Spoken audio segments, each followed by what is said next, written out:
자, 그러면 두 번째로 이 시간 두 번째로 우리가 좀 살펴보려고 하는 거는 어떤 내용이냐 하면 그래서 하나님의 신실함이라고 하는 단어의 의미가 뭐냐라고 하는 거죠. 그 단어에 헤세드라고 하는 단어에 어떤 의미가 내포되어 있느냐라고 하는 겁니다. 자, 이 단어가 중요하다 보니까 많은 학자들이 이 단어의 의미가 무엇인가를 두고서 이렇게 많이 이렇게 살펴보았습니다. 이제 우리가 세 사람 정도의 학자를 좀 이렇게 생각을 해볼 수가 있는데, 글루엑이라고 하는 사람, 그리고 또 자켄펠트라고 하는 사람, 클라크라고 하는 사람입니다.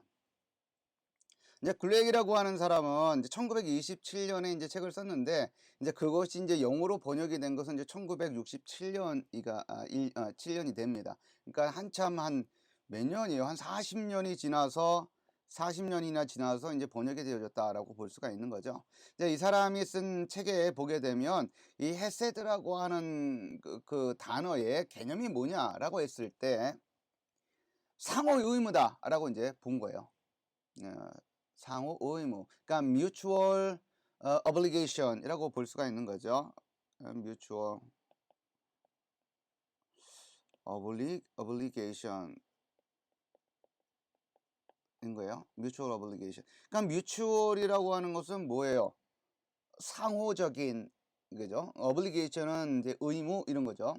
그러니까 상호, 그러니까 이 두 당사자가 자, 이건 뭐 언약이라고 하는 단어 조금 이따가 이제 살펴보겠지만 이 언약이랑 아주 밀접한 관계가 있는 거예요. 그러니까 언약은 항상 홀로 언약을 맺는 건 아니죠. 언약을 맺는다라고 하는 것은 한 사람과 또 다른 사람이 약속을 하는 거잖아요. 언약을 맺는 거예요. 약속을 한다. 현대적인 의미로 약속을 맺는 거예요. 그럼 약속을 맺으면 그 약속을 맺을 때에 무슨 내용이 있는 것이죠. 그 내용에 대해서 A라고 하는 당사자와 B라고 하는 당사자가 서로 상호 그 약속한 내용에 대해서 책임을 지는 것, 지켜야 될 의무, 이런 개념으로 이제 mutual obligation이라고 하는 단어를 사용을 하는 겁니다. 그러니까 상호 의무라고 하는 것은 어떤 한 사람의 어떤 그 편중되어 있는 것이 아니라 이 두 당사자가 서로 함께 서로 자기가 마땅히 해야 할 책임을 다 져야 한다라고 하는 걸 말하는 겁니다. 하나님의 헤세드 행위는 그가 자신의 백성과 맺은 언약적 관계에 기초하며 헤세드가 언약 관계의 정수라고 주장을 한다. 누가요? 글루엑이라고 하는 사람이 그렇게 주장을 했다라고 하는 것이죠. 여기 보게 되면 무슨 관계에 기초한다? 관계한다고요? 언약적 관계에 기초한다라고 하는 거예요. 그러니까 언약적 관계라고 하는 문맥이 있는 거예요. 누구와 약속을 하는 그 약속을 하고 있는 그 문맥이 존재하는 거예요. 그거와 어울려서 사용되어지는 단어가 헤세드라고 하는 단어인 겁니다. 그러니까 어떤 단어가 있으면 그 단어가 만들어지거나 사용되어지는 특정한 공간이 있습니다. 언어학적 공간이 있어요. 그러니까 시멘틱 필드라고도 이제 말할 수 있지만 시멘틱 스피어라고도 할 수 있는 그 공간이 있어요. 그러니까 예를 들면 이제 제가 그 용서라고 하는 책을 여러분들 뭐 제가 여러분한테 소개를 했죠. 또 여러분들 중에는 이제 읽은 분들도 있고.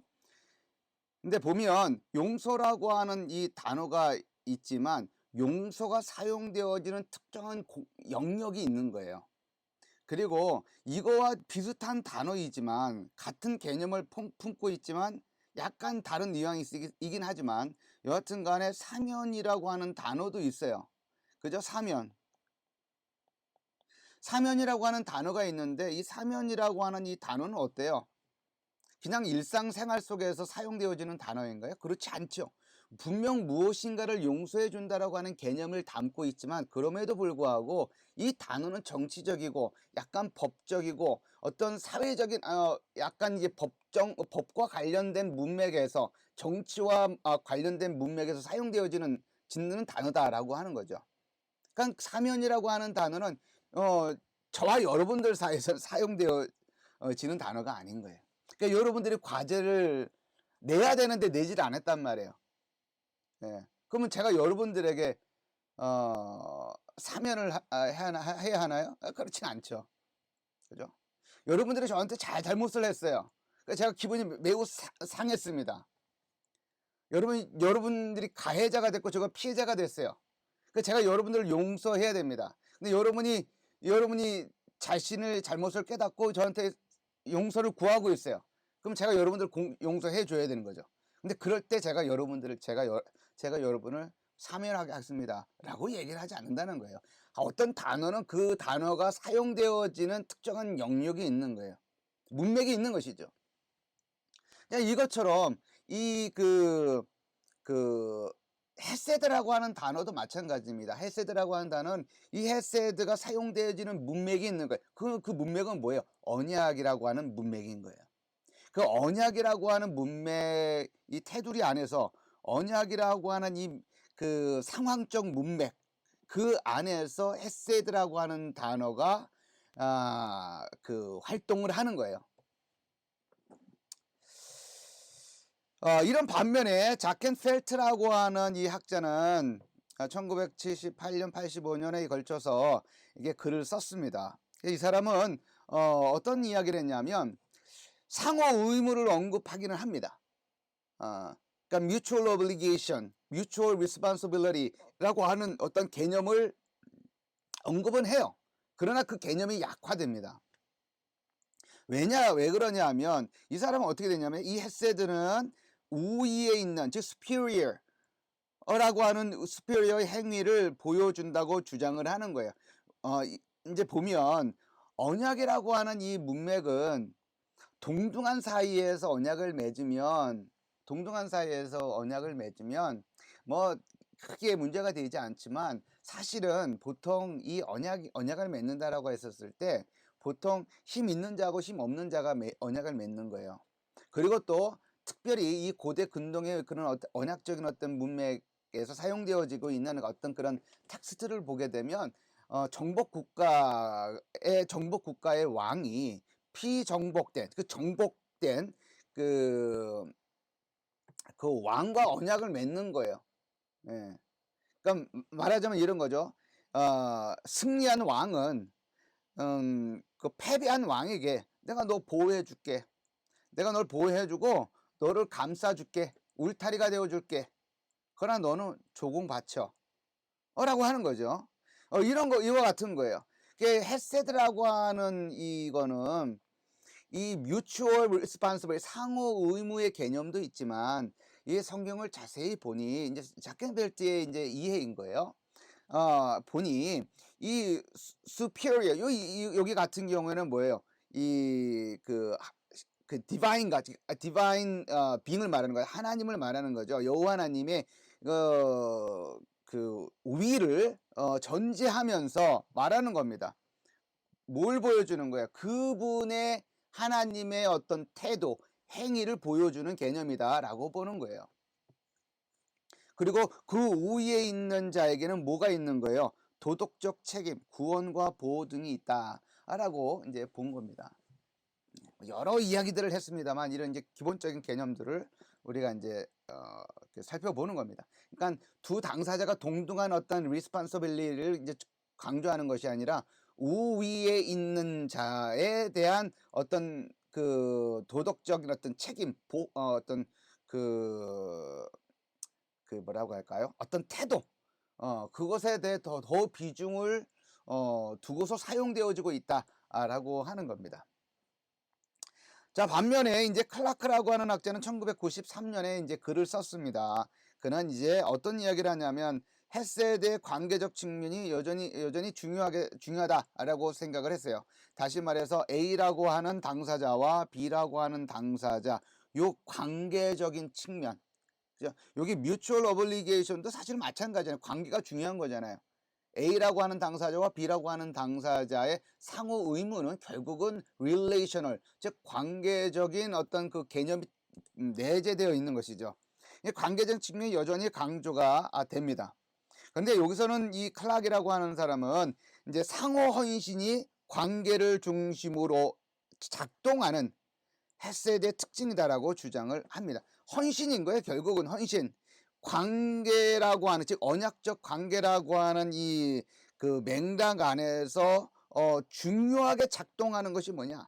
헤세드다라고 하는 거예요. 그 헤세드라고 하는 것에 뭐가 들어가 있냐? 상호 헌신이라고 하는 것이 들어가 있다라고 하는 거예요. 그래서 이 상호 헌신이라고 하는 이 것이 담겨져 있기 때문에 영어로 번역할 때 이제 faithfulness라고 한다든지 아니면 loyalty라고 하는 단어가로 번역이 되는 겁니다.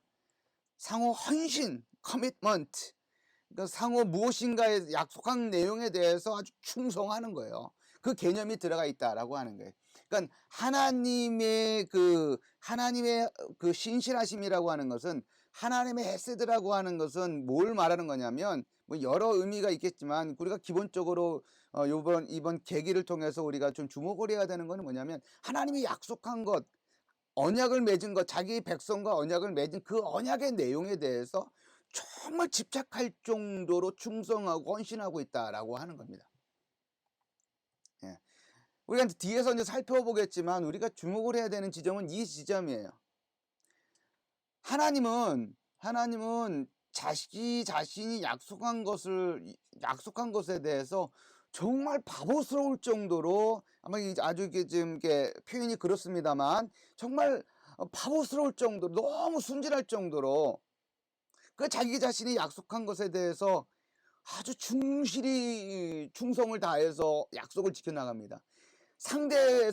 그 언약의 상대편에 있는 그 당사자들, 하나님의 언약 백성들은 어때요? 그 언약을 수시로 어겨요.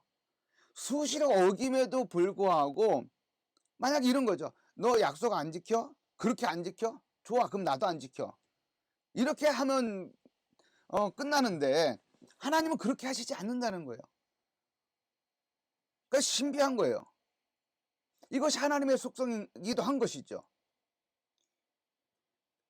자신의 언약 백성, 즉 파트너, 그 언약의 상대편에 있는 사람들이, 이 존재들이 그렇게도 불성실하게 언약을 깨트리고 부수고 배교 행위하고 그 언약의 내용을 뒷밟고 쓰레기통에 던져버리고, 그럼에도 불구하고 하나님은 묵묵하게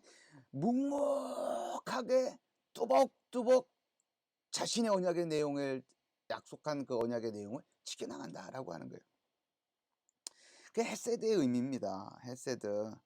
인간과의 관계에서, 그리고 하나님과의 관계에서 약속한 바를 지키려는 충성 헌신의 태도, 이것이 헤세드입니다. 인간 관계에서 헤세드는 서로 약속한 거 지켜나가는 거예요. 신실하게 그것을 지켜나가는 거예요. 그러니까 제가 저와 여러분들과 관계에서도 이 한 학기가 시작이 될 때 보이지 않는 그 약속들이 다 내재되어 있어요. 여러분들에게 그 강의를 성실하게 해나가야 한다라고 하는 그 내용이 다 보이지 않지만 내재되어 있는 거예요. 깨를 부리지 말고 성실하게 해야 된다라고 하는 것이 내재되어 있는 겁니다. 여러분들에게 강의하는 것이기도 하지만 하나님이 주신 귀한 시간이기 때문에 최선을 다하는 거예요. 그런데 하나님과의 관계 속에서도 우리가 이 하나님 편에서 우리들에게 그 약속한 내용을 지키려고 하는 그 모습도 헤세드이지만, 우리가 하나님 앞에 정말 그 언약의 내용을 우리가 성실히 지켜나가려고 하는 그것도 헤세드인 거예요. 그러나 주로 하나님의 헤세드가 강조가 되죠. 왜요? 인간의 헤세드는 끊임없이 깨지고 부서지고 그렇게 되어지기 때문에 그렇습니다.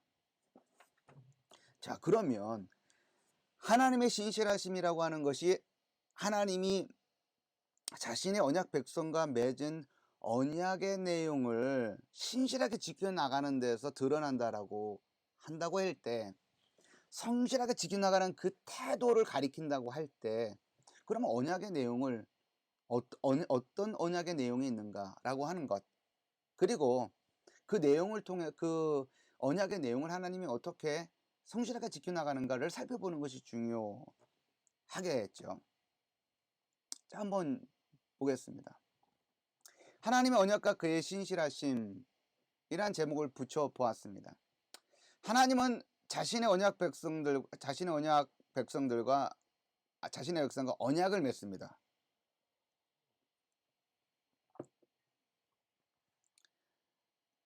우리가 이제 잘 알고 있는 것처럼 창세기 1장서부터 창세기 11장까지 원역사라고 그러고, 그죠? 12장서부터 무슨 역사가 진행이 되나요? 50장까지 창세기 종장사가 아니라 족장사가 진행이 되죠. 자, 이 지점에서 하나님께서 누구를 부르십니까? 아브라함을 부르십니다. 그리고 아브라함을 불러서 하나님께서 언약을 맺어요. 11장까지는 원역사에서 마지막 부분에 바벨탑 사건이 기록이 되어져 있고, 그리고 그 바벨탑 사건으로 인해서 다 흩어지는 이야기가 기록이 되어 있어요. 이게 11장에서 바벨탑 사건에서 하나님 이 사람들이 자신의 이름을 높이려고라고 하는 내용이 나와요. 그러니까 바벨탑 사건은 무슨 사건이냐? 자신의 이름을 높이려고 한 사건이다. 그죠? 11장 4절에 보게 되면 또 말하되 자 성읍과 탑을 건설하여 그 탑 꼭대기를 하늘에 닿게 하여 우리 이름을 내고, 이름을 내는 거야. 자기의 이름을 내고 온 지면에 흩어짐을 면하자 하였더니라고 이제 인간 세계에서 자기 자신의 이름들을 드높이고 높이면서 그것을 중심으로 해서 자신들만의 결속을 하려고 하는 그런 모습을 보였다라고 하는 거죠. 이제 그런 모습을 추구하려고 하다가 결국은 하나님의 심판을 당해서 결국 구음이 흩어지고 모두 흩어지는 이야기로 끝나고 어두운 이야기로 끝이 난다라고 하는 거죠. 절망 없고 절망적이고 소망 없는 이야기로 끝나는 그 즈음이 하나님께서 한 사람을 불러서 언약을 맺습니다. 그 언약이 어떤 내용이에요? 내가 너 큰 민족을 이루게 해줄 거야. 큰 민족을 이루게 해줄 거야. 그리고 땅의 모든 민족이 너로 말미암아 복을 받게 될 거야 라고 하는 이야기. 그리고 가나안 땅을 내게 줄 거야 라고 하는 이야기를 약속을 해 주십니다. 예. 땅 약속, 땅의 큰 민족에 대한 어떤 약속, 땅에 대한 약속. 그리고 15장을 가게 되면 15장 1절서부터 21절까지 가보게 되면 어떤 약속의 내용이 나오냐면 12장에서 했었던 내용이 좀 더 구체적으로 좀 발전해서 나옵니다. 여기서도 마찬가지예요. 여기서도 내 후손이 나온다라고 하는 이야기, 그죠? 그리고 땅에 대한 이야기. 7절에 가게 되면 그에게 이르시되 나는 이 땅을 내게 주어 소유를 삼게 하려고 너를 갈대아인의 우르에서 이끌어낸 여호와니라. 그러니까 가나안 땅을 내게 주겠다라고 하는 것을 다시금 언급을 합니다. 그죠? 계속 땅에 관한 이야기, 그 다음에 민족 자손을 통해서 만들어지는 민족에 관한 이야기, 이거를 약속을 합니다. 그리고 17장에 가게 되면 어떤 이야기가 나오냐면 여러 민족의 아버지가 될 거다라고 하는 얘기를 해요. 그냥 이스라엘만의 아버지가 아니라 여러 민족의 아버지가 될 거다라고 하는 거예요. 13장, 12장에도 보게 되면 뭐라고 나와 있냐면 3절에 보게 되면 12장 3절에 보면 너를 축복하는 자에게는 내가 복을 내리고 너를 저주하는 자에게는 내가 저주하리니 땅의 모든 민족이 너로 말미암아 복을 얻을 것이라. 그래서 이스라엘 혈통으로 이스라엘 사람들에게만 아브라함의 복이 주어지는 것이 아니라 아브라함으로 인하여 여러 사람들이 복을 받게 될 거다라고 하는 것을 이야기를 하는 거예요. 근데 17절에도 또 동일한 것을 말하는 거죠. 4절에 보면 보라 내가 내 언약이 너와 함께 있으니 너는 여러 민족의 아버지가 될 것이라 라고 되어 있어요. 여러 민족의 아버지. 그리고 또 6절에 보게 되면 내가 너로 심히 번성하게 하리니 내가 내게서 민족들이 나게 하며 왕들이 내게로부터 나오리라 라고 되어 있어요. 무엇에 관한 내용이에요? 왕에 관한 내용이에요. 아브라함의 후손을 통해서 누가 나오는 거예요? 왕이 나온다는 약속을 해주시는 거예요. 8절에 가게 되면 내가 너와 내 후손에게 너가 거주하는 이 땅, 즉 곧 가나안 온 땅을 주어 영원한 기업이 되게 하고 라고 되어 있어요. 땅에 관한 약속을 하고 있습니다. 자, 그러면 하나님께서 아브라함과 맺으시는 언약의 내용이 뭐예요? 언약의 내용이 땅, 민족, 왕, 이걸로 우리가 키워드를 우리가 정리를 해볼 수가 있어요. 물론 좀 세세한 부분에서는 좀 더 다른 것도 있지만 이 세 가지가 핵심이다 라고 하는 거예요. 땅에 관한 약속을 하고 있습니다. 민족에 관한 약속을, 큰 민족을 이룰 것이다. 그 다음에 왕에 관한 약속을 하고 있어요. 왕에 관한 약속이 왕에 관한 약속에 관한 약속을 하고 있다라고 하는 것이죠. 자, 그러면 하나님의 신실하심이 자기 자신이 약속한 그 약속의 내용을 충성스럽게 정말 우직하게 지켜나가는 그 모습을 가리키는 단어다라고 한다면 정말 하나님은 자기 자신이 약속했던 그 약속의 내용을 정말 신실하게 지켜나가는가라고 하는 겁니다. 그죠? 정말 그러한가요? 여러분들 어떻게 생각하세요? 정말 그렇한가요? 저는 정말 그러하다라고 저는 생각을 합니다. 정말 그러하죠. 그죠? 출애굽기서부터 시작을 해서 어디까지? 역대하까지. 그죠? 쭉 나가 보면 어때요? 이스라엘 백성들이 출애굽을 해서 큰 민족을 이루죠. 그죠? 큰 민족을 이루어서 결국은 큰 민족을 이루고 큰 민족을 이뤘어요. 그죠? 그리고 또 어때요? 하나님께서 출애굽을 시킨 다음에 이스라엘 백성들을 가나안 땅, 약속의 땅에 들어가게 하는 것인데 이스라엘 백성들의 불순종으로 인하여, 불신앙으로 인하여 광야에서 비록 40년은 보냈으나 이스라엘 백성들이 갈릴리, 요단강, 사해, 광야에서 비록 40년의 생활을 보냈으나 모압 지역에 있다가 요단강을 건너 가나안 땅을 차지하게 되는 역사가 있죠. 그 뭐에 대한 약속을 이루시는 거예요? 땅에 관한 약속을 이루신다라고 하는 거예요. 모세에 의해서 지도자가 된 사람 여호수아가 죽자 사하사 시대가 벌어집니다. 진행이 됩니다. 거반 350년 동안의 사하사 시대가 지나고 마지막 사사라고 불리우는 사무엘이 이르러 사사로 활동하던 그 시기에 이스라엘 백성들이 왕을 요구하게 되고, 그죠? 결국은 하나님께서 허용하여 그들에게 무엇을 줘요? 왕을 주십니다. 왕을 주세요. 그러니까 하나님께서는 자신의 약속을 이루시기 위해서 어때요? 계속 성실하게 지켜나가는 모습을 보여주신다라고 하는 겁니다. 물론 구약 성경에 나와 있는 이 약속의 내용은 굉장히 일시적이고 그리고 잠정적이고 불완전하다. 그죠? 그렇게 말할 수 있는 거죠. 왜 그럴까요? 왜 그래요? 이스라엘 민족들 다 흩어졌죠. 그죠? 많이 남쪽 유다가 북이스라엘 멸망하면서 다 흩어졌고, 잃어버린 열족속이라고 불리울 정도로 다 흩어지고, 그리고 또 어때요? 갈릴리 사마리아 지역에서는 혼혈족이 생겨났고, 그죠? 그 다음에 남쪽 유다는 586년에 멸망하고 바벨론에 포로로 끌려갔다가 다시 예루살렘으로 돌아왔으나, 그죠? 소수의 인원 사람들이 그 땅에 살고 있지만 순수한 혈통으로 유지되어지고 있는 사람들이 그렇게 많지가 않은 거예요. 불완전합니다. 땅은 어때요? 남쪽 유다가 멸망을 하면서 그 땅은 누구의 땅이 되어서 이방인의 땅이 되었단 말이죠. 왕은 어때요? 남쪽 유다가 멸망하면서 시드기야가 마지막 왕으로서 죽어나가면서 어떻게 된 거예요? 불완전하게 끝났다 이거예요. 시드기야가 마지막 왕이었어요. 그리고 어때요? 그들에게 왕이 있었나요? 없잖아요. 지금껏 없잖아요. 네.